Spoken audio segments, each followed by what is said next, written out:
பிரித்தானியாவில் சட்டப்பூர்வமாக வசிக்கும் வெளிநாட்டினருக்கான நிரந்தர குடியுரிமை விதிகளை பிரதமர் கேர் ஸ்டார்மர் தலைமையிலான தொழிலாளர் கட்சி அரசு அதிரடியாக கடுமையாக்கியுள்ளது.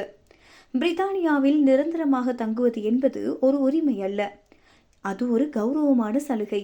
அதை தகுதியுள்ளவர்கள் மட்டுமே பெற வேண்டும் என உள்துறை அமைச்சர் ஷபானா மஹ்மூத் அறிவித்துள்ளார்.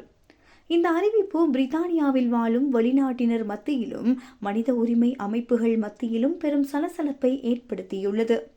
இதன் காரணமாக ஒர்க் விசா உட்பட பல்வேறு தற்காலிக விசாவில் பிரித்தானியாவுக்கு சென்ற தமிழர்கள் குடியுரிமை பெற நீண்ட காலம் காத்திருக்க வேண்டிய நெருக்கடி நிலை ஏற்பட்டுள்ளது.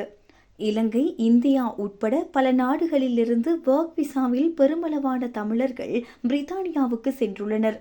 அவர்களில் அநேகமானவர்கள் லண்டனில் வசித்து வருகின்றனர்.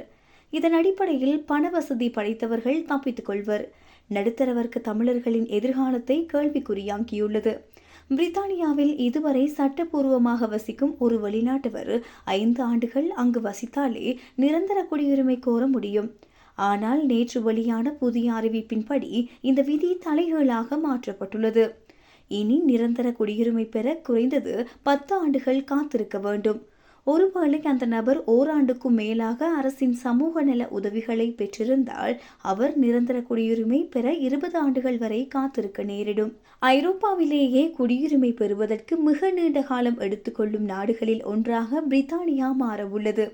உயர் வருமானம் ஈட்டுபவர்களுக்கும் குறிப்பிட்ட சில மருத்துவ பணியாளர்களுக்கும் மட்டுமே இதில் சில விதிவிலக்குகள் உண்டு. கடந்த மே மாதம் முதலே இதற்கான திட்டங்களை வகுத்து வந்த ஸ்டார்மர் அரசு இப்போது அதை நடைமுறைக்கு கொண்டு வந்துள்ளமை குறிப்பிடத்தக்கது.